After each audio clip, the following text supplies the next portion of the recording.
Salutations, my friends, and thank you for tuning in to another edition of Factions of Freedom. I'm your host, Noisera, Freedom Faction, whichever one you prefer, and I entitled this episode Agenda 2030, a post-truth world and globalist big brothers. Why? Because we're looking at things like, that's right, Bilderberg is going on in the news. You have 140 of the world's most powerful and influential people meeting from North America and Europe, and you won't hear anything about it in the news. Why? Because they don't want us talking about these types of things. They have a whole lot going on the geopolitical scale, and we try to get into that on this episode. That's right. We're talking about things like Facebook and CNN partnering up for a journalism project, the Council on Foreign Relations saying that propaganda is a good thing, as well as bulletproof backpacks for middle school graduates. I think it's crazy. On top of that, you have Veterans for Child Rescue uncovering a trafficking area in Tucson, Arizona. We have a lot of things happening these days, and we try to cover it on this edition. But first, make sure you guys are checking out the website. We have one more episode left for Season 6. That blows my mind. And once you're there, get lost in all the articles, videos, documents, downloadables, and everything else that we have to offer to you guys. Sign up for our newsletter. I'm really trying to push that for next season. Getting information across to everybody else is essential, and we want to be there to make sure you guys get it. They can take me down, but they can't take down all of us. And if you like what we're doing, you want to keep seeing us crush it, you want to see us succeed, help us out. Think about becoming a Patreon exclusive member. It's $4.99 a month, and it really helps us get to where we're going. And with that being said, let's start the show.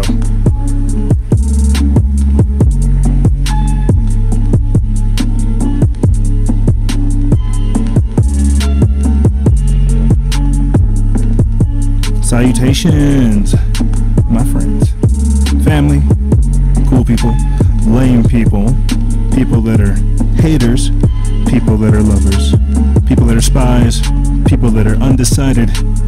Salutations to every single person that is listening. Wow, we have an information-packed episode. You look at what's going on in the headlines, and I really can't understand why people are bored. If you're not angry, you're not paying attention. As I said before, salutations and thank you for tuning in to another edition of Factions of Freedom. I'm your host, Noisera, Freedom Faction, whichever one you prefer, and I have titled this episode Agenda 2030, a post-truth world and globalist big brothers. Because why? Well, we literally have Bilderberg meeting this week, and all kinds of other stuff is happening all around us. It gets kind of crazy trying to talk about it all, but we're going to do that in this edition. But first, before we do, I wanted to point something out to you guys. You've probably heard me talk about it a lot recently. I'm really hitting the weights, and this really doesn't pertain to anything that we're doing, but at the same time it does. What I'm trying to talk to you guys about is improving yourself, motivation, determination, the things that I think about while working out, while running, and even whenever coming down from the workout, the adrenaline, the rush, all of that, the recovery. I really do think about how much more efficient, not only I can be, but how every single person can be. And this is where we need to start thinking about how effective we are as individuals and the types of things that we can do. And the reason why I wanted to point this out to you guys at the start of the show is to really illustrate that, this is serious. While we have Season 6 ending, we still have Fellowship and Freedom still taking place every other Sunday. This Sunday, in particular, 5 p.m. to 7 p.m. Mountain Standard Time. We have a lot of awesome guests on. We cover a lot of great content, and we do all kinds of awesome stuff.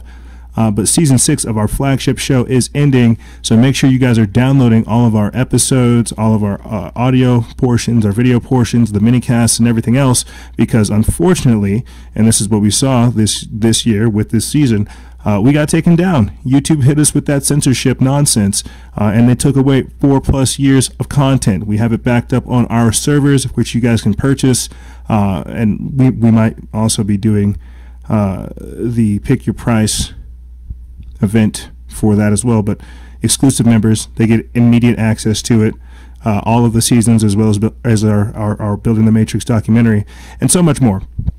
I definitely digressed onto a whole lot of stuff that I did not mean to cover. But what I wanted to illustrate to you guys is that every single day should be a day of improvement. You're blessed. You're alive. You're here. You're with us. You're on the right side of the ground as I tell people that I am around. Or you could be in places like Guatemala.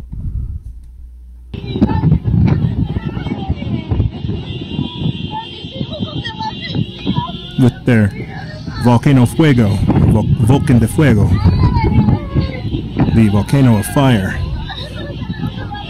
where they have eruptions taking place.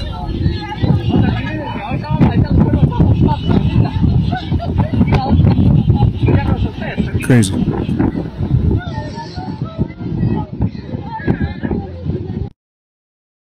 And that's not all. You know, there's other videos and footage out there that shows the devastation that this island, that these people faced.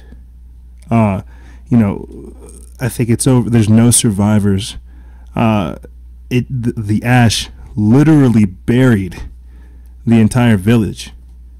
You know, and it gets kind of crazy and mind blowing to think about that we're still dealing with these types of things. But you know, this is the natural cycle of the planet. At least 65 people have died due to the kind of ash that's taking place. It's just blotting out the sun. I remember reading an article about these volcanoes exploding or erupting, of families that have been separated. You know, like I said, at least 65 people have died due to this. There's all kinds of earthquakes and everything else happening in Hawaii as well. It's crazy. And you have to ask yourself, what is happening? What's going on? Why is this taking place? Well, a little bit last year, we covered with hurricanes Maria, Irma, and Harvey. We covered how, you know, through weather modification, that they were basically trying to hack or at least manipulate the natural rhythm of the planet. What I would later learn is called the hydrologic. These are the byproducts of weather manipulation. Now, whether or not these have an effect on volcanoes and things of this nature, I'm not entirely sure.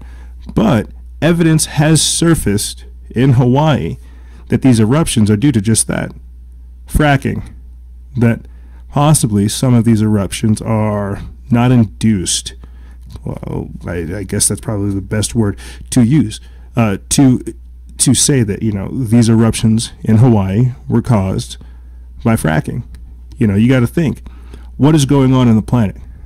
Yes, these things are natural, but if they can kind of trigger them, you know, say by drilling into the earth, relieving pressure, detonating a bomb, detonating something, some kind of magnetic force pulse or some kind of thing like that, there's a 1,000 different ways to look at it, but simply saying that these are natural events, that's also one way to look at it. But what I wanted to illustrate to you guys by pointing this type of stuff out is the fact that our ecosystem is very delicate.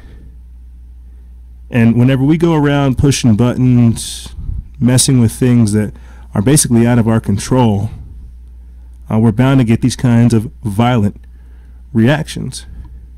And to kind of segue into our next article point, or at least trying to, again, continue talking about the mysteries of where we find ourselves, we also hear how China is launching weather control machines across an area the size of Alaska. Now, what do you think that's going to do? What could weather modification machines producing that much geoengineering effects on the planet, what could that do? Could it literally could it turn a desert into a Sahara? You see, but that's the plan. The Crown Prince Mohammed bin Salman, he's talking about creating basically the same type of scenario, a Sahara in the desert that's 33 times the size of New York, complete with all kinds of different technological advances, renewable energies, renewable technologies, automation, all this great stuff. You ask yourself, where does that come from? How does that happen? Well, things like this. Whenever you have people that go out there, and I don't want to say pioneer or frontier the land, but literally geoengineer or weather modify whatever that area is so that it can become habitable. Now, is this my way of saying that China themselves are literally trying to make Alaska habitable? I'm not saying that. What I am saying, though, is that they have the capability of doing such. And that's something that I think we should look at. But let's take a look at this article. It's from, I think it's from the Event Chronicle. Yeah, it's from the Event Chronicle. We put this up, it's from the Event Chronicle. We put this up June 6, 2018. It's by Shem El Jamal. It says, in the past years, the subject of artificial weather has been considered taboo in Western media. According to the typical business model of the mainstream media, quote, it's only worth reporting if it's profitable. Consequently, the subject of weather modification either took a back seat or was excluded from the ride entirely.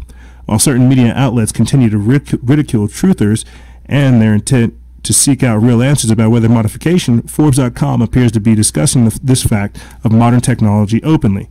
Though their recent post was included under the opinion section of their website, this large publisher seems to spare little detail in revealing the truth about chemical weather modification. The question is, how could a scientifically factual principle be considered an opinion? Either weather modification is happening or is not. I'd say that it is. If you wanted my personal opinion, I'd say it is. We've talked about it time and time again, but why not place the topic in the science section according to its factual subject matter? Further, upon observing the fact that the publisher as significant as Forbes is admitting that these programs are ongoing in the East, it is only logical to ask whether or not it is happening in the West. We may find it interesting to see certain large publishers printing material with ridiculing tones against truth seekers. It seems that any time independent researchers stumble upon information that paints the status quo and the elitists behind it in any negative light, that is when demeaning material is produced to convince the rest of the public to ignore the damning information. Due to the extensive effort which mainstream media typically dedicates to smearing independent thought and research, it is safe to say that much of these revelations have a good chance of being at least partially accurate. And then the article goes on to tell you, more about it. And I'll get to that right now because it's important that we talk about these types of things and how it's taking place in places like the Tibetan Plateau in China, how it's taking place in Beijing, how it's taking place all over. This is not something, the Yellow Rivers, Yangtze, Mekong. It's not something that's simple. But the ultimate point when looking at this is to ask yourself, why would they manipulate the weather? What do they literally have to gain from inducing volcanic eruptions, from modifying the weather, from, as they did in China with the Olympics, I think back in 2008, the Beijing Olympics, literally clearing out the sky? What would they have to benefit from that? The easiest way to say that is that by controlling the resources, by controlling our surroundings, they can eventually, and through proper deduction, they can control us. By controlling our surroundings, and I've talked about this before, they can effectively control our minds and control what we think and how we perceive. What we have going on not only here in America, clearly in China and everywhere else, is a global push to start changing how we perceive the world, how we perceive the human impact on our surroundings. There's no other way to say that than by looking at what happened in the news. Recently, we hear how a new California bill says that it will be illegal essentially to do laundry and shower in the same day. And I know that sounds wild, sounds crazy, sounds ridiculous. You're not going to tell me when to shower and when to do my laundry, right? Well, the idea behind this is water conservation, the control of resources. Essentially what we're talking about is Agenda 21 and Agenda 2030. Let's take a listen. Controversial new water restrictions could change the way Californians think about water use. Today, Governor Jerry Brown signed 2 new laws that establish tough water use rules, and those who don't comply could face fines. Good evening. Thanks for joining us. I'm Christina Janes. And I'm Curtis Ming. CBS 13's Jennifer McGraw is live at the state capitol getting answers on what changes you may have to make to cut back. Jen? Yeah, Curtis and Christina, the drought officially ended in California of April of last year, but lawmakers say they want to prepare for the next one. And if we don't, the state could be in a severe water crisis. There will soon be more focus on flushes and scrutiny over showers. California is now the first state in the nation to enact tough new water efficiency standards. The controversial rules limit how many gallons a person can use inside their home per day, so that everyone in California is at least integrating efficiency into our preparations for climate change. So what are the new rules? In 2022, the new indoor water standard will be 55 gallons per day per person, and by 2030, it will fall to 50 gallons. I get it. I understand that we're trying to preserve, but 55 gallons a day with a child and just every day having to wash clothes, that's just, in my opinion, not feasible. I couldn't do it. My family is way too large. She likes to bathe 3 times a day, and she likes to do laundry all day. Just how many gallons of water do household chores take? An 8-minute shower uses about 17 gallons of water, a load of laundry up to 40, and a bathtub can hold 80 to 100 gallons of water. Now, retrofitting homes with water-efficient fixtures could help cut back. The average new home or new unit is 35 gallons per person per day. The new laws would also require water districts to perform stress tests of their water supply and curb loss due to leaks. Right now, we lose up to 30% of urban water just to leaks in the system. Agencies say fixing those and educating residents is key. We offer toilet rebates. We offer complimentary shower heads. We offer complimentary faucet aerators. Water districts who don't comply face fines up to $10,000 a day. The ultimate goal is to make conservation a way of life in California. Outdoor water use will also be listed in that new law. And as far as which region is going to get how much money, it will depend on the climate, and those factors will yet to be figured out. Jen McGraw at the Capitol for us tonight. Jen, thank you. Yeah, so a whole lot there to basically tackle. As I said before, integrating efficiency into our daily life, making conservation a lifestyle. Now, one has to ask yourself, and as you said there before, or as they said there before, with 55 gallons a day, having that be the marker for 2020, and then by at least their Agenda 2030, by 2030, having it be down to 50 gallons. As I said before, making conservation a lifestyle. Now, how do they push that onto us? By imposing the scarcity mindset. It's funny that they will literally have Californians, the people of California, practice this, but at the same time, it's a lifestyle, it's a mindset that doesn't mesh well. It doesn't line up. You see, another thing that we'll be looking at, in this segment is free cash. This is something else that's happening in Stockton, California. Universal basic income is the basic way to describe it. Now, if they're trying to preach to us about conservation, trying to conserve, cut back, really limit our intake, and this is the whole crux of Agenda 21 and Agenda 2030, is to literally change our mindset, and as I said before, how we perceive ourselves here on the planet and what we use. Literally making the earth more important than ourselves. This also is in alignment with things such as the Georgia Guidestones and the Paris Climate Agreement and so much more. But this is where it starts. I need to do an entire segment on technocratic California and where they're going with it. But the point I'm trying to make by looking at this is how they are doing just that. They are controlling the resources. They are putting the information out there to say that we are doing these types of things. We are carrying out not only these types of operations, but this is where you're going. This is the future. This is what we have designed for you. Now, in this future that I'm trying to illustrate to you guys, we hear how they want conservation. They want us to basically depend on this system. This is this is neo-feudalism. This is techno-serfdom. This is what happens whenever we have literally let our guide be the government.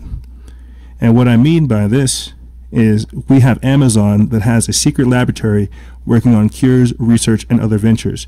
This world that we see being erected, this technocracy, filled with crony capitalism and disguising itself as something that it isn't. It's communism, it's socialism, capitalism, all of it wrapped up into one. What I'm trying to say is that this corporatocracy, where organizations like Facebook, Amazon, Twitter, Snapchat, and all these other things have more pull and influence than our own government, we're seeing what happens with this private sector of people within our country or within the world who are literally operating by their own means. Let me get into this article. I put this up June 5th. It's by Ricky Scaparo. It's from End Times Headlines. It says Amazon has a secret laboratory working on cancer research and other ventures. Deep inside Amazon, a secretive group called Grand Challenge, led by the creator of the Google Glass, is working on a series of bold projects involving cancer research, medical records, and last-mile delivery. According to people familiar with the matter, similar to Alphabet's Google X Lab, Grand Challenge is a research team set up to explore ambitious new ventures that can eventually expand Amazon's already wide footprint, said the people who asked not to be named because the work is confidential. The group, which also operates under the monikers 1492 and Amazon X, has added over 50 people since 2014, when Babak Parviz left Google X to head up the effort. The makeup of Parviz's team illustrates how far out Amazon is going to pursue innovative projects beyond its primary business of e-commerce, consumer devices, and Amazon Web Services, while still using resources from those divisions from some of its initiatives. So I'm going to pause right there. Essentially what we're talking about is a few episodes ago, I played a clip where Regina Dugan, who was the former head of DARPA, she's now the head of Facebook's secretive project called Building 8, where they're talking about uploading your mind, typing with your mind, and basically using your mind as the next computer. What this sounds like Amazon is doing is just that, getting involved in, as they say, different types of ventures and different types of projects that are involved in medical health and everything else. What I'm eventually trying to get around to is they want it to where artificial intelligence, a computer, decides what kind of treatment you get, what kind of protocol you have, what kind of things are good for you, to where you're literally just a formula that they figure out.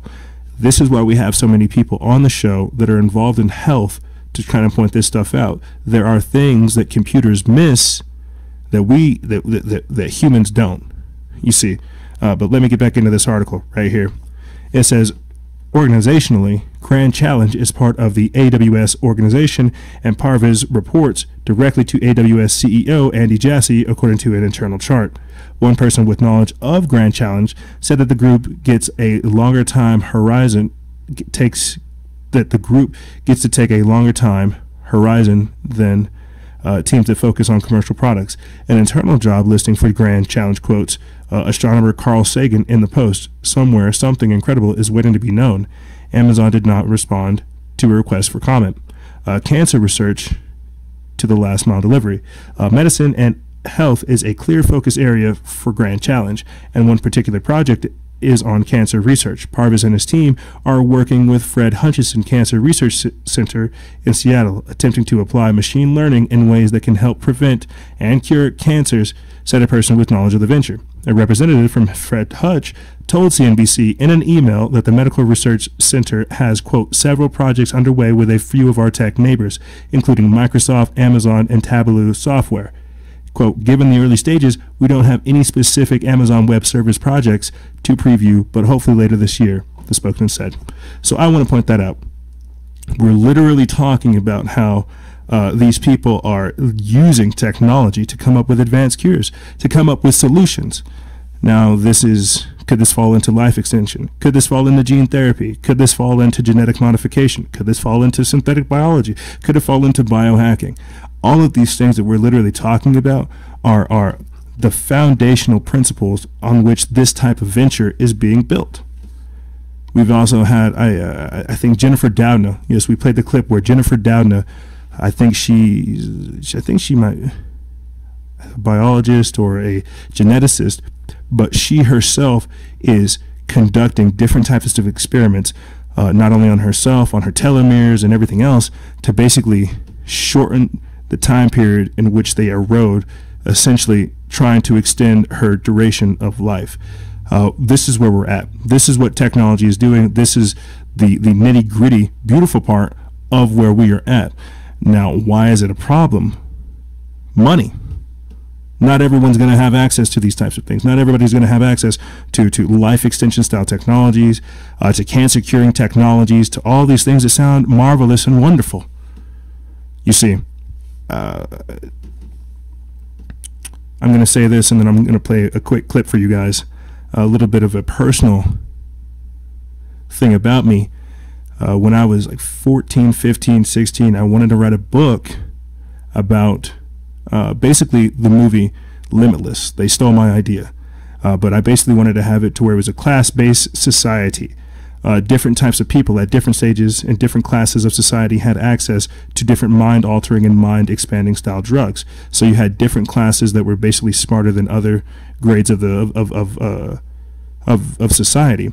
But basically, obviously, things got abused. Poor people came into contact with some of the higher grade drugs. So then they basically shifted the power structure. The rich people went to the bottom, but the poor people came on top. New values and everything else. It's a great. I wanted to make it a great book, but Limitless, they stole it from me. They stole it from me. I don't know. We might still put it out. But anyway, I digress. Let me play for you this quick clip of something else that is technocratic going on in California. This is where we have the Stockton mayor basically proposing universal basic income, free cash for those that don't know. I truly know what it means to have a place to stay, and then to go from being comfortable to having a car to losing it because you can't pay your rent. Shay Holloman lives in Stockton, California, a city east of San Francisco, plagued by a lack of jobs and low wages. But the mayor of Stockton has a radical plan to combat poverty. Give its poorest residents $500 a month and see what they do with it. Michael Tubbs is spearheading the first of its kind project in the U.S., which is part of an 18-month experiment funded by the Economic Security Project. So when we talk about things like economic insecurity or people working harder and harder only to fall further and further behind, I felt almost a moral responsibility to do something. The issue of poverty is personal for Tubbs. Growing up in Stockton, where 1 in 4 residents live in poverty, his family relied on government assistance to get by. My mom was on welfare for the first 5-6 years of my life, and you'll get food stamps, but that's not cash. And maybe food's not the biggest need. You could go over a family member's house to eat. The Economic Security Project, co-led by Facebook co-founder Chris Hughes, is giving $1 million to fund the Stockton experiment, which will start up in 2019. The idea of governments providing a universal basic income has been gaining global traction. The Finnish government is running a 2-year trial on a program that gives 2,000 unemployed people $660 a month. Yeah, so this is definitely something that we see happening. It's the soft rollout. Now, I'm not sure if this is something that they'll do long term. I'm not sure if this is part of a long-term agenda, but as you said before, or as the video said, this is something that will take place within the 2018 to 2019 time period. Now, why am I pointing this out when looking at technocratic California? Because this is another tool to basically put people on the plantation of the government. They want to have us be entirely dependent upon their system. They don't want people to have their own means of making their own money, of having their own lifestyle, of having their own financial freedom, privacy, and individuality, having the sovereign ability to take care of themselves. They don't want that.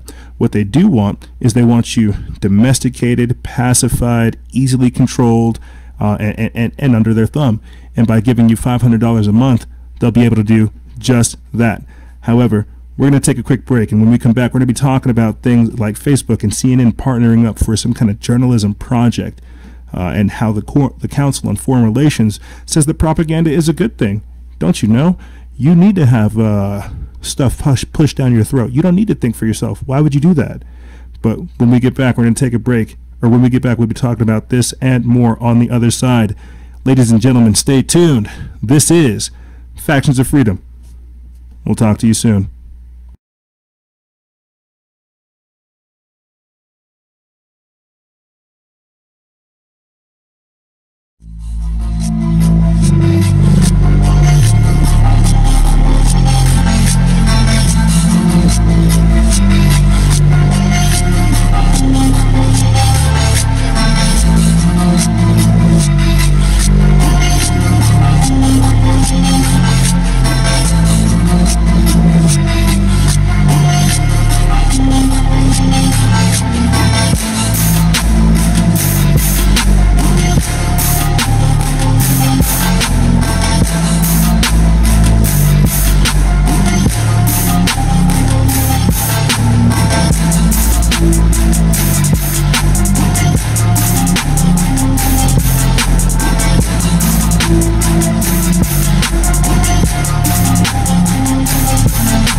Wow.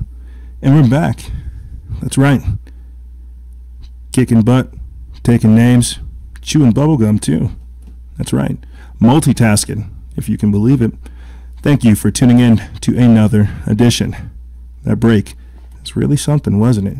So I told you guys we were going to be talking about how Facebook and CNN, they're partnering up. I can't really say I'm all surprised, though. If you want like 1,000% truth, I'm not entirely surprised. When we have Hillary Clinton talking about, do we have that clip ready? We do. Let's go ahead and get that ready. We have Hillary Clinton talking about how she would want to be the president of Facebook. Let's play that clip for you guys. Quick lightning round here, okay? But one question I did want to ask you is, if you could be a CEO of any company right now, what would you choose and why? Facebook.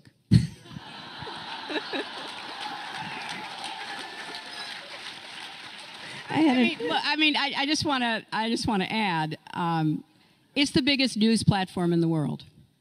I mean, we can listen to really brilliant, experienced writers like David Ignatius and, try to keep up with the news. But most people in our country get their news, true or not, from Facebook. Now, Facebook is trying to, take on some of the unexpected consequences of their business model. And I, for one, hope that they get it right because it really is critical to our democracy that people get accurate information on which to make decisions. And so, yeah, that's the one I'd pick. When was...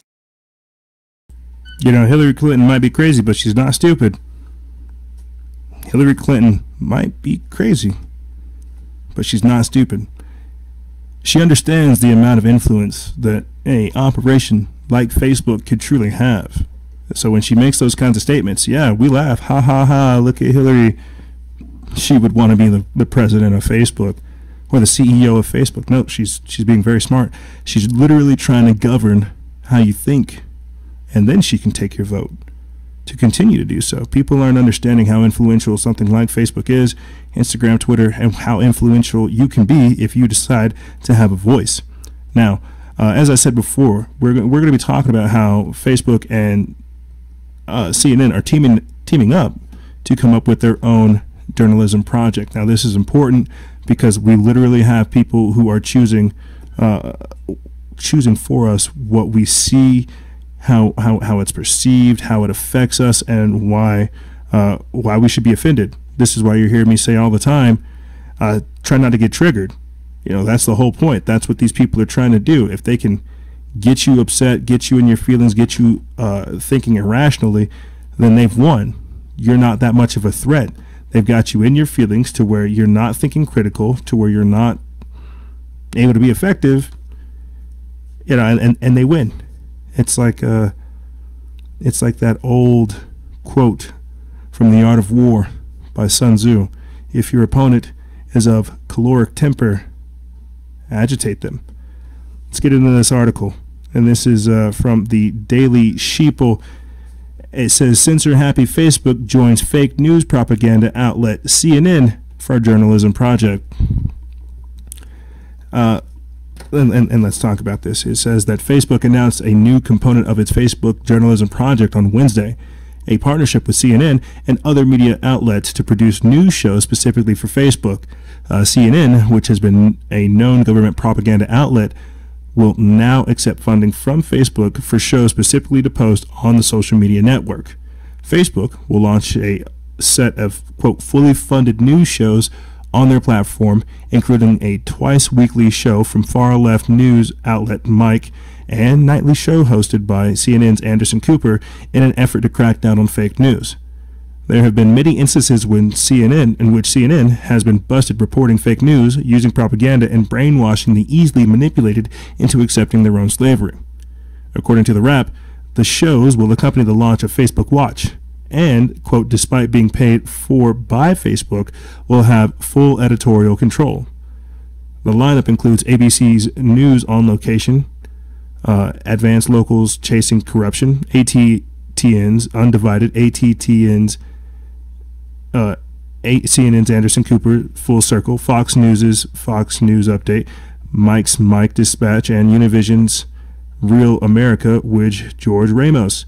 So basically what we're talking about is how they're getting an all-star cast of people, and I say all-star because you got to think of like the Legion of Doom, all these villains coming together. Just look at us coming together. We're about to control what you think. We're about to control how you feel. We're about to manipulate your emotions. You got all these people coming together, telling you what to think, how to feel, how to act.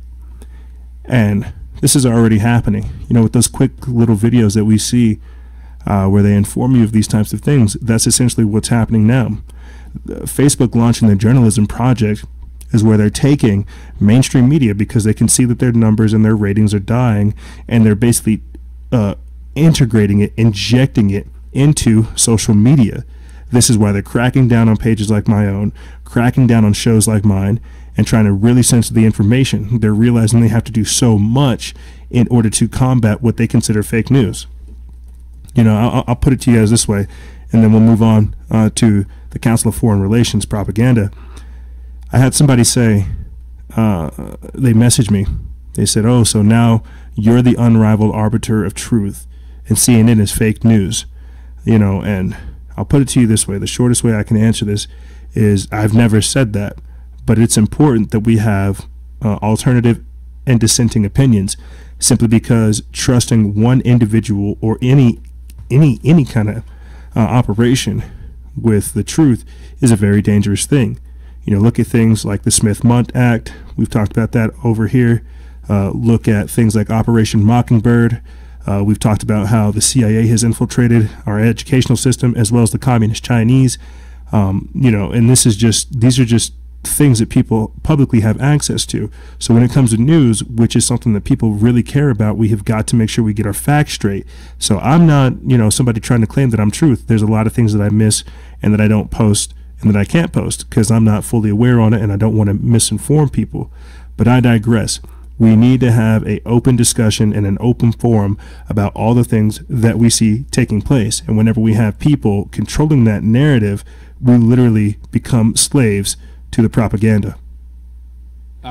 You'll be the last question, but I just want to weigh in on that for 1 second. So there's another word for master narratives. It's called history. Basically, every country creates their own narrative story. And my old job at the State Department was what people used to joke as the chief propagandist job. we haven't talked about propaganda. Propaganda, I'm not against propaganda. Every country does it, and they have to do it to their own population. And I don't necessarily think it's that awful. And this idea of a news cartel, I mean, I was editor of Time in 2012 during that election, and I remember, you're competing against cartels and everybody. And I remember being on a panel with the then editor of the New York Times, who said, it's really hard to break through these days. This is the editor of the New York Times saying it's hard to break through. I wanted to jump off the platform. Like, what's it like for the rest of everybody? So, I mean, there are cartels, but cartels don't have hegemony like they used to. The gentleman right there, last question. I don't think you want to address the issue in terms of understanding what happened in the world.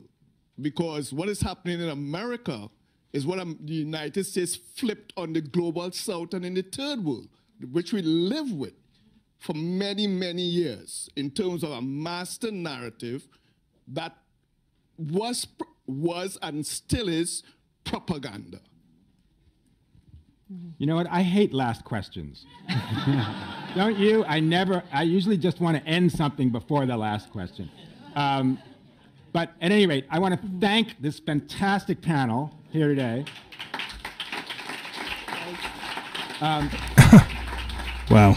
And I do want to say, I actually think, the talk about optimism, the optimism is all of you there figuring out how to teach your students about this and using some of the techniques and some of the sources that we've talked about here today. And I hope you're successful. Thank you very much. Wow. Way to sidestep that last question like a total joker. But basically, what they're talking about is, as they said before, master narrative. What that is history propaganda. How can they, as they say before, as they say all the time, say something loud enough times to literally change somebody's opinion? That's what propaganda is. If they could make the lie so big, it's got to be accepted as truth. But that's the days that we're living in. People don't understand how far down the rabbit hole we are. We literally have we have the CIA running things.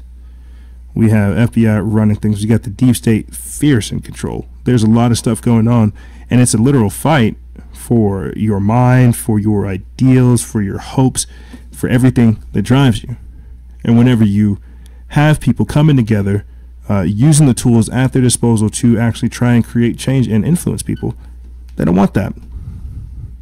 They don't want you to wake up your fellow matrices.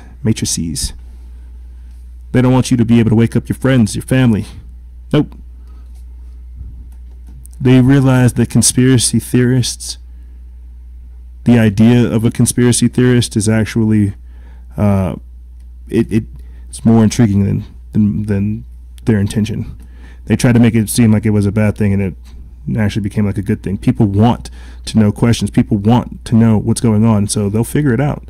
Whether or not people tell them, they'll figure it out. Which leads me to my next point. Governments and social media companies are collaborating to censor anyone that would question mainstream media narratives. Are you surprised? You shouldn't be. We knew it was a matter of time. We knew it was only a matter of time. I did. Governments teaming up with social media? Does that mean that now social media is going to become a public utility?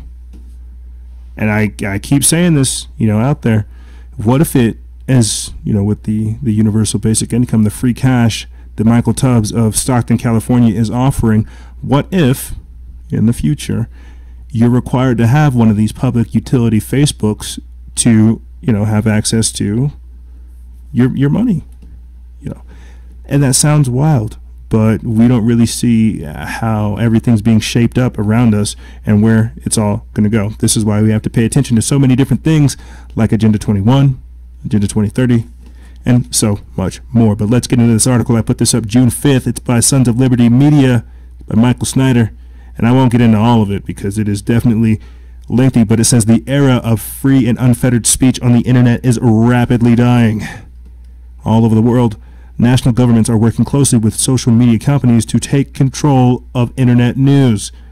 Up until recently, the internet really was a wonderful marketplace for ideas, and ordinary people like you and I were empowered to share information with one another like never before in human history.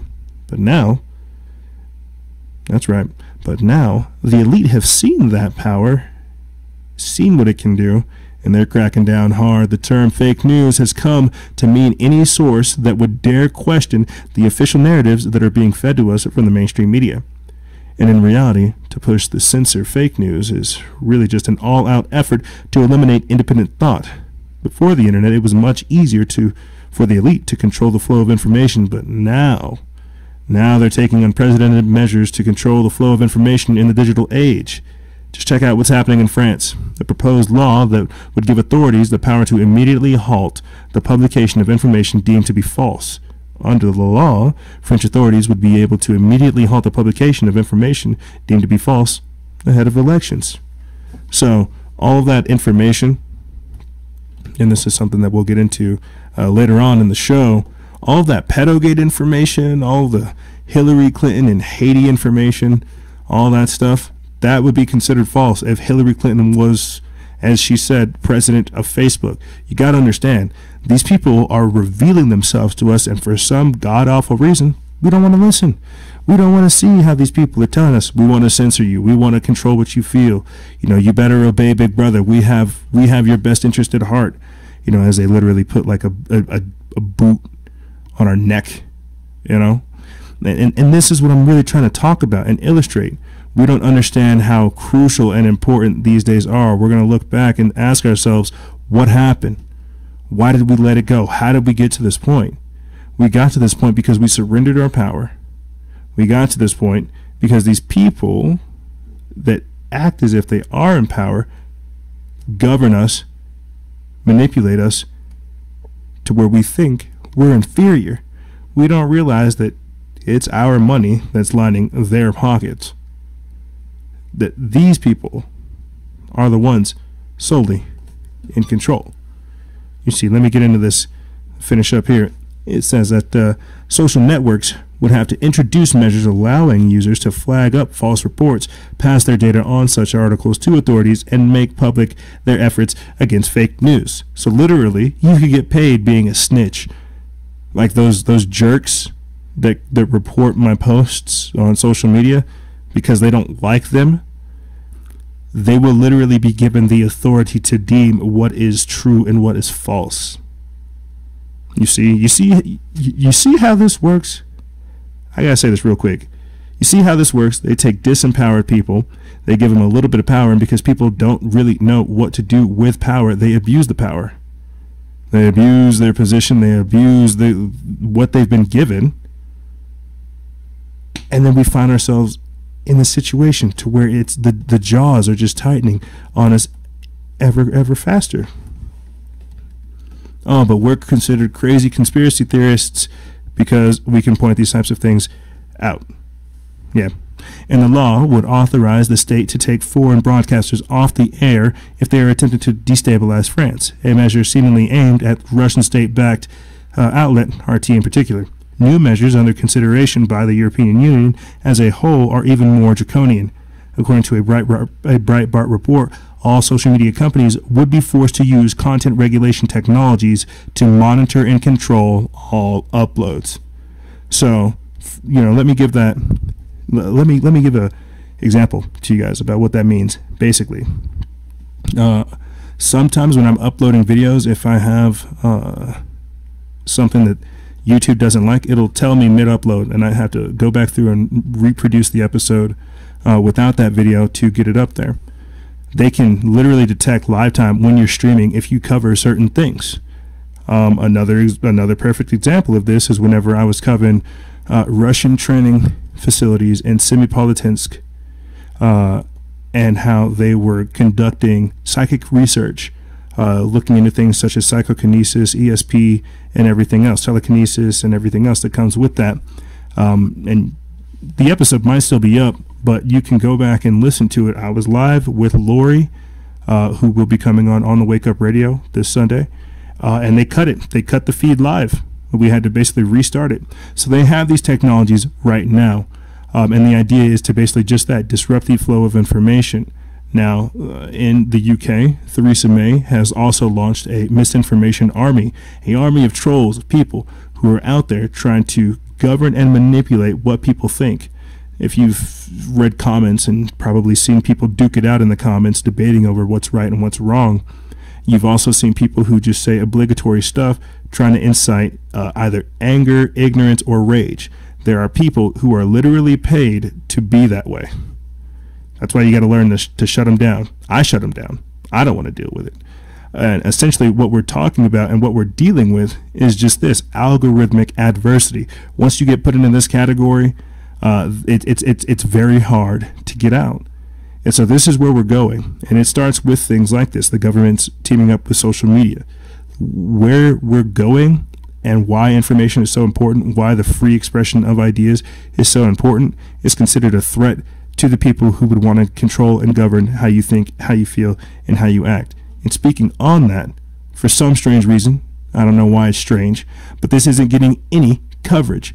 Bilderberg is happening, and obviously no one is talking about it.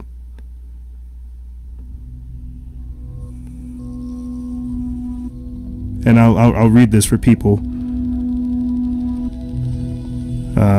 We'll start this over, and I'll read this for people, for our audio audience. But it says, the Bilderberg meeting is an annual conference for 140 of the world's most powerful people to foster discussion and dialogue. Since its inaugural meeting in 1954, Bilderberg has been a forum for informal discussions on Europe and North America. The meetings are put into complete lockdown, with national governments of host countries providing police protection. Guests of the meeting, as a rule, are not allowed to talk about specifics of what was discussed. There are no minutes taken. The secretive group has been accused of being the credit crunch and even planning to kill 80% of the population. In the U.S., the most extreme fear of the U.S. Bilderberg means that they have a hidden cabal run by the EU. Publicly, the group says it's only a debating society, a forum for leaders to listen, reflect, and gather insights. While conspiracy surrounds the group, former attendees insist that they were most important events that they attended. Interesting. So obviously, you know, that's the typical, hey, you know, we're not bad, we're not evil, we're good people, this is just a debate society, we don't have all this money, yet they say that it's over 140 of the world's most powerful people gathering together. Yeah, but hey, don't pay attention. We're just debating what goes on in North America and Europe. Hey, no, don't pay attention, don't ask questions, no, we're not taking pictures, we're not allowed to discuss what's going on. And this year it's taking place in Italy. But what I'm trying to point out to you guys by looking at this is how these are those globalist big brothers.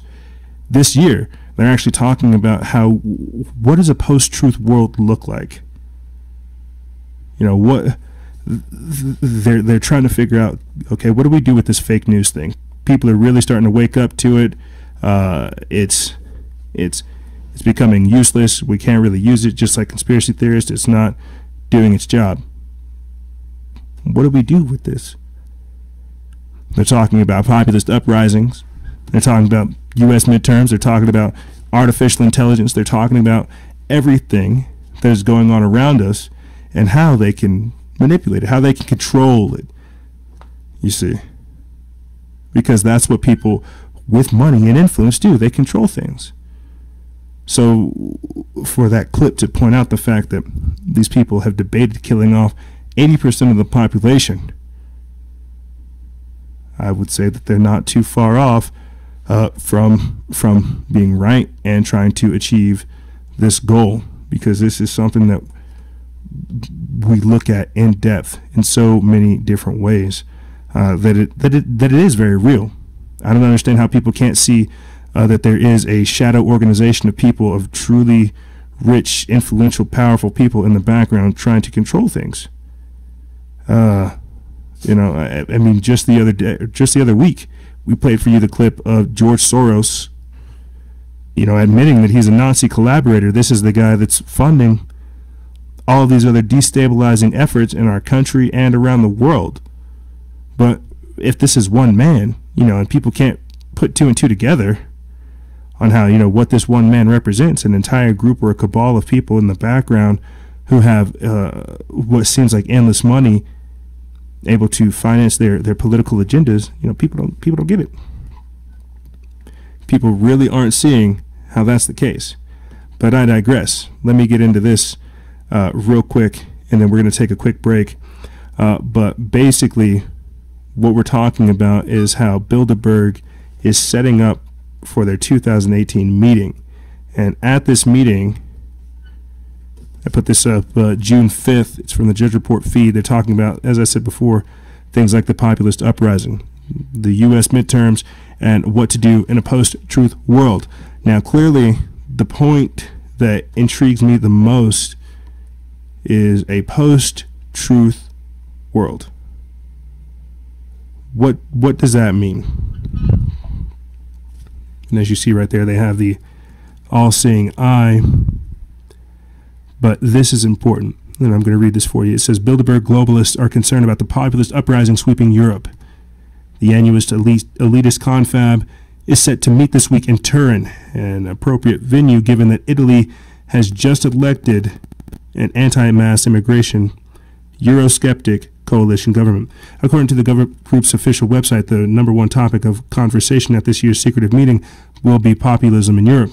Having failed to install a former IMF technocrat after coalition talks between the Five-Star Movement and Lega parties temporarily broke down, globalists will undoubtedly be expressing alarm at the potential for Italy to be an example for the rest of Europe. The country's new populist government has vowed to deport 500 migrants, reassert localism over globalization and monopoly capitalism, monitor mosques, and reinvigorate the country's Christian heritage, all policies that directly contradict the neoliberal globalist consensus that Bilderberg represents. The list of attendees for this year's Bilderberg conference, which begins on Thursday, has also been released, a roster that journalist Charlie Skelton described as, quote, fascinating and high-powered. The clandestine group is also set to discuss the U.S. before midterms and the post-truth world, which includes efforts to combat so-called fake news. Although the mainstream media habitually dismisses Bilderberg as a mere talking shop with no actual power, there are innumerable examples of the group exerting its influence over world affairs. In 2010, former NATO Secretary General and Bilderberg member Willie Claes admitted that Bilderberg attendees are mandated to implement decisions that are formulated during the annual conference of power brokers. If this is the case, it would violate laws in numerous countries that forbid politicians from being influenced by foreign agents in secret.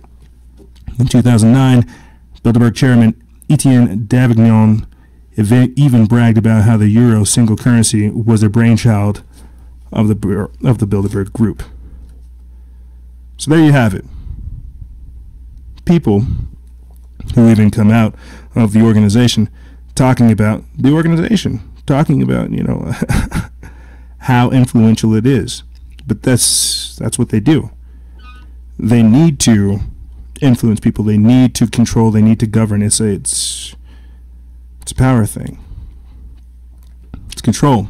Don't you see? The globalist big brothers want to have you literally in a slave of in a position of disadvantage. They want to have you be a slave.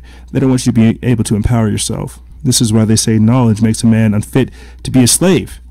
Because the more we buy into this world that they're creating, the more disempowered we become. We're going to take a quick break, and when we come back, we're going to be talking about things like the bulletproof backpacks, the Veterans for a Child Rescue situation that happened in Tucson, Arizona, and how MIT has created a artificial intelligence psycho named Norman. Crazy. Most assuredly crazy. But like I said, we're going to take a break, and when we come back, we'll be talking about this and more on the other side. Ladies and gentlemen, stay tuned. I'll talk to you soon.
and another one bites the dust, and another one down, and another one down, and another one bites the dust. Yep, that's right. We're back. You know, I have to keep light spirits about what's going on, and I have to make myself light, because if I sit here and deal with all this stuff, it seems nearly self-destructive covering it.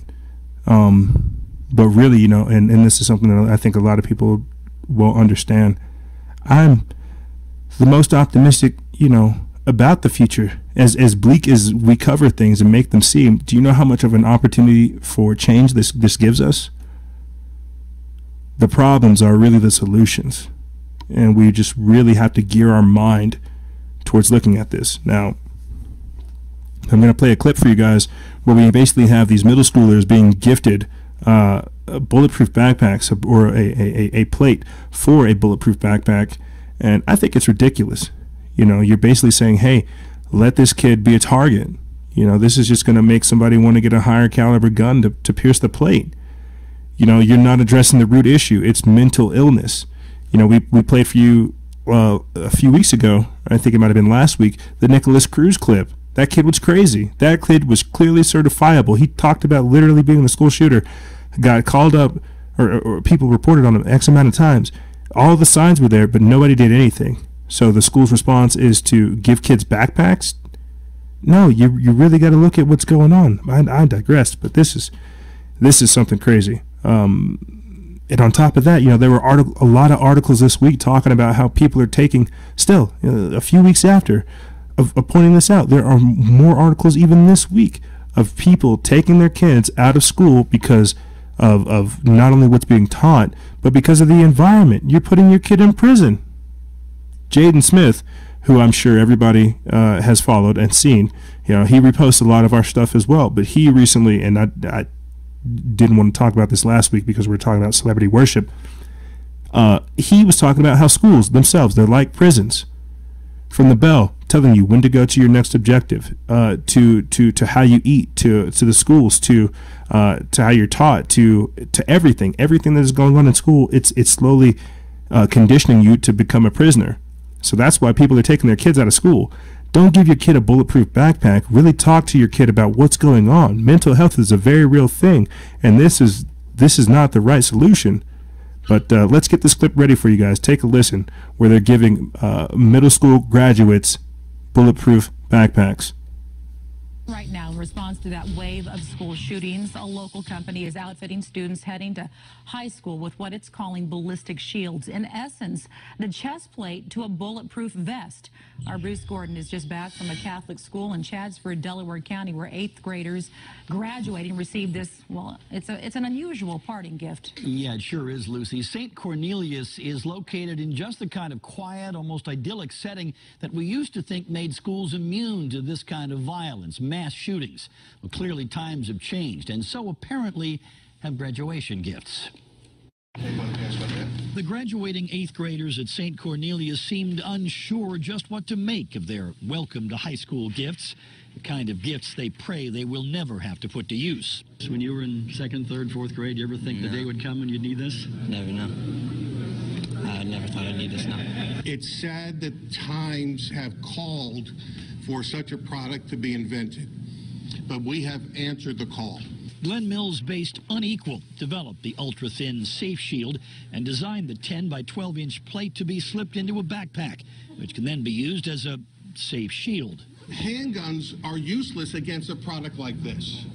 Shotguns are useless against a product like this. Unequal donated the ballistic shields. The company president's daughter attends St. Cornelius, and 25 units were given to school faculty. Parents and guardians seemed simultaneously impressed and saddened by the event. You hear about these school shootings almost weekly, and I can't believe that's where we are in our nation today, but that's the fact. St. Cornelius already has tight security. Visitors' driver's licenses are taken at the front door and put through a computer database for criminal records and such. Those with red flags are sent away. And every classroom here is outfitted with an extra deadbolt lock. Here's the regular one. Here's the floor-mounted one. Slides right into the door and into the floor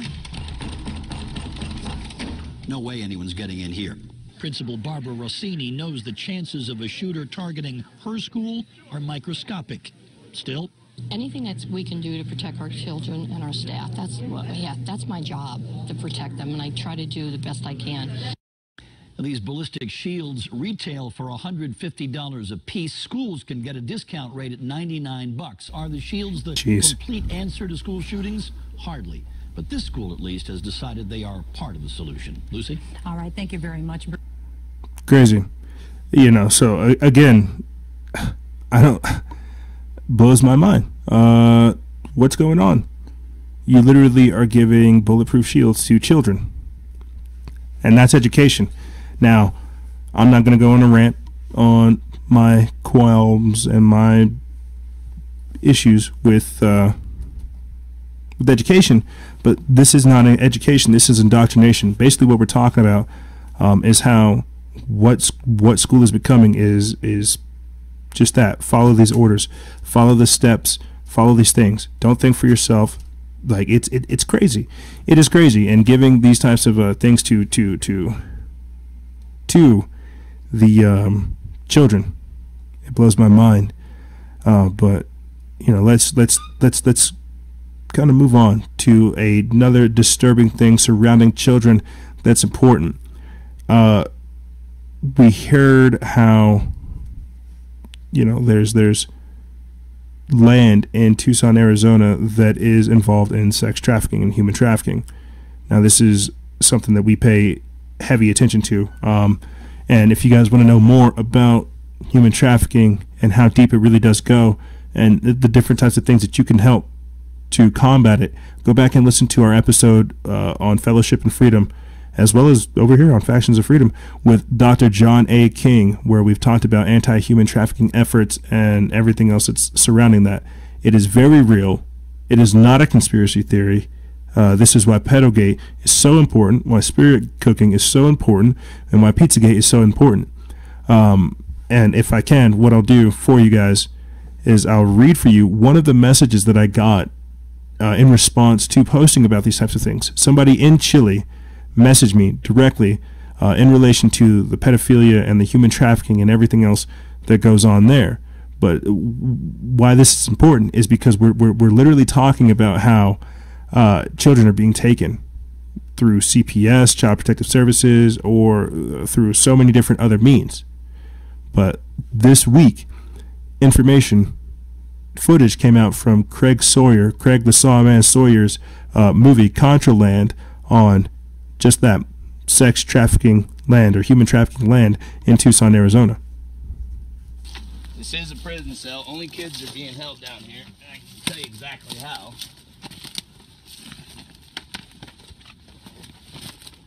Come in. I remember this whole thing they built over to conceal this. And there's a plastic tube chamber in here where the kids are going in and out. I'll shine my light. You see a piece of wood, and it looks like that the wood gets slid down there, and the kids are crawling up. If you look down in there when they let them out, yeah. But there's different toys down there, little food bags. You can actually stick it in pretty. And then that board's used to slide them up. Yeah. The only way, because they're not going to reach down in there and grab them, so I guess they're having them slide up. But this is all the way down there. A child's not going to be able to get out of here, a small child. And you're not going to hear them scream. They're enclosed. You're not going to see them from the sky. Our drone didn't pick this up. It just picked up a dirty target. And I wish there was more of that clip for you guys.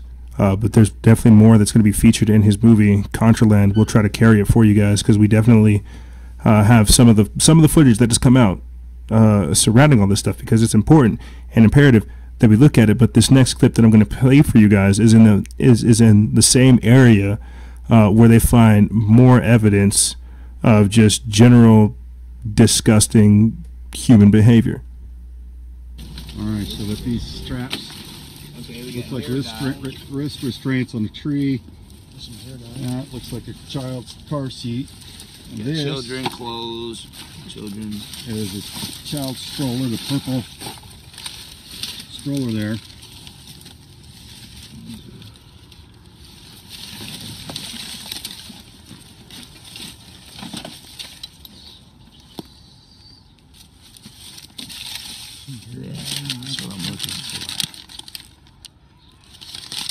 Okay, so this is education material. Air Force, Great Way of Life. Homeschool stuff? Sketchy. I have no idea what a rape tree is, what any of this type of material is, what's going on with it. But it's important to illustrate and to point out that, while we have so many different things happening as far as the Pedogate investigations, people being round up, judges like former Judge Timothy, Judge Nolan, being taken away, to Senator Ralph Shorty also being caught with an underage child, to things like Operation Reclaim and Rebuild, or Rebuild and Reclaim, Operation Not in My Town. Like, there's so many different things. Operation Cross Country. There's so many different things going on to literally stop human trafficking. It gets kind of crazy to think about, because this is what's going on. This is literally happening underneath our nose, and we can't seem to point out why it's happening, what's going on.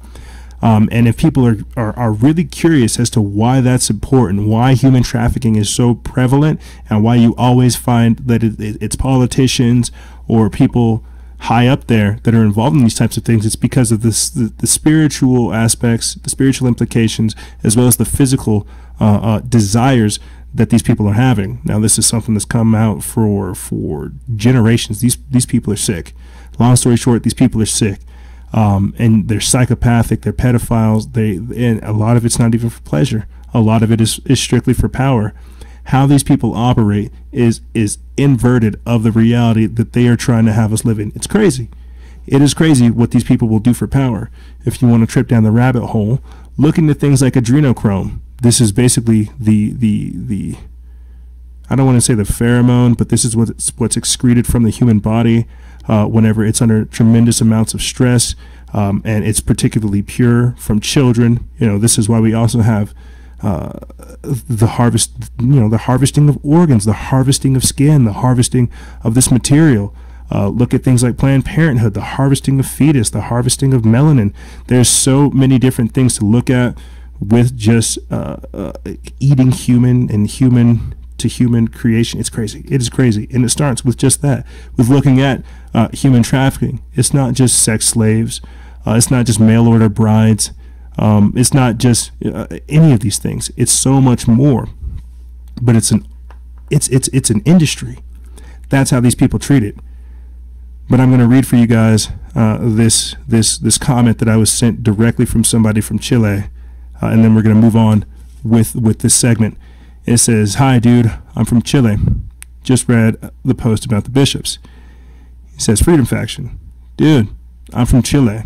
And when this happened, I knew it was the Pope Francis bringing security to the priests and bishops that resigned to him. And on the other hand, there's not only the Caradima case, search for the Spiniak case, where a ring of pedophiles were uncovered with some high-ranking politicians of the Chilean state involved. There's a wide scenario of pedophilia in Chile. Remember Colonia Dignidad, where there was not only pedophilia happening, but also human slavery and trafficking. The pedos run the world. Chile is a test arena for the Zionists, the USA, and they're not Satanists. Stop that misunderstanding. Satanists do not harm children. Luciferians do, because they pray to another force that's been commonly associated to Satan. But it's not Satanist worshippers who run the pedo worldwide. They who eat and drink from children are the Vatican, the UK Crown, the Rothschild, the Rockefeller, with the Zionist state of Israel. We can stop this, and we can. I thoroughly believe we can. The reason why I wanted to read that to you guys is to show out that this is information that is reaching even Chile. They are aware that it is the Zionists, that it is the pedophiles, that it is the Luciferians in the background of things trying to control us. And we cannot let that happen. Now, what else is happening in the background? We have MIT creating a psychopath AI named Norman. Norman. Named after Norman Bates. Basically what they did to this guy was to this Norman AI was they berated him with all kinds of different images of death and destruction and chaos, and then they asked him basically what he saw, or had him through a Rorschach test describe what he saw, and the only way that he could describe things was through basically these gruesome and destructive and disturbing means. But this again just shows you that the human brain can only replicate or describe that which it has experienced. So if people don't know that there's more, they can't do more. Let me get into this article. I put this up June 5th. It's from Sign of the Times. It says, between Boston Dynamics headless door opening cyborg dogs and Omron Automation's empathy chips for robots, at MIT Media Lab's new psychopath AI Norman, named for Norman Bates, the murderer from Alfred Hitchcock's Psycho, it looks like we've got everything we need to cobble together a darker, more violent version of I, Robot, or at least another episode of Black Mirror Season 5. Seriously, listen to this. A team of MIT employees took a normal image captioning AI designed to look at pictures and provide a written description of what it sees, and fed it a steady stream of images from an unnamed Reddit board where people exclusively post horrifying, morbid images of murder and death. Afterward, the team showed this AI, now dubbed Norman, a series of Rorschach ink blots which are used by psychiatrists and psychoanalysts to judge a person's patient's mental state. The team then compared Norman's captions to a normal AI that had not been traumatized with images of death and found a disturbing pattern. For example, Norman captioned one ink blot, quote, "Man is murdered with machine gun in broad daylight," while the other AI captioned the same image as a black and white photo of a baseball glove. Norman's morbidity plays out again and again in the tests. A colorful ink blot that looks like a black and white photo of a red and white umbrella to the vanilla AI looks like a man getting electrocuted while attempting to cross a busy street to Norman. A close-up of a wedding cake on a table? Nope, that's a man being killed by a speeding driver. It might seem disingenuous to give an AI like Norman nothing but grisly images for reference and act surprised when it sees nothing but murder everywhere it looks. But this little experiment shows how an AI's machine learning process can internalize biases and end up with warped perceptions of the world. Luckily for Norman, humans can counterbalance his morbid outlooks by taking the Rorschach tests themselves and allowing him to learn from their answers. Is that the AI equivalent of the brainwashing scene in A Clockwork Orange? We'll let you decide.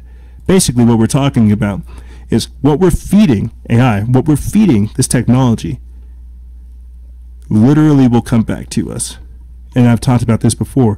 If we're using AI, machine learning, and deep learning to literally censor and weed out fake news, dissenting opinions, individual thoughts, all kinds of other things, hate speech, that's what they call it. Now they're calling it hate facts, all these other things, then we're literally creating an AI to stop us from being what we're supposed to be.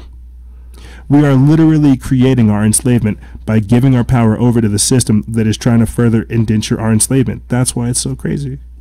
That's why it's so wild. That's why it doesn't make sense, because what we're doing is counterproductive. It is literally regressive. It puts us in a state of disadvantage. We're using the tool is now using us. And that's where we found ourselves. These globalist big brothers have literally created a machine to take care of the population. When we look at all this stuff, when we try to put it together in a very calm and casual way, there's bound to be some things that overlap and don't necessarily make sense. But people really have to understand not only themselves, but the times that we're in. And while this is all happening, yeah, no doubt it is crazy. But if we're this far into it, where else can we go? The only place we can go is up from here. Now that we know, we have to do better. As our friend from Chile said, we can stop this. We just have to know how to. We just have to know our enemy. And believe it or not, we're already stopping it right now. Having this conversation with you is an effective way of stopping it. You see, it's the mindset, it's the lifestyle that we're combating. It's what we think of as culturally and socially acceptable that we're fighting. Believe it or not, we're winning. And I'll tell you how we're winning, because we're simply fighting. We're alive. As I said before at the start of the show, we are alive. We are blessed. We have the ability to contend. We have the ability to comprehend. We have the ability to do so much. And I want to say thank you. That's what I'm going to do with my ability, is say thank you for tuning in to this edition. I know I went over a whole lot. It wasn't a necessarily common theme besides authoritarianism, tyranny, and these people trying to control everything. And I'm not, me not being down for that. That's the only common theme. However, I digress. If you guys have any questions, feel free to email me. I'll have it in the description bar below. And as always, guys, stay peaceful, expose lies, and share truth. This is Noise Era, Freedom Faction, out.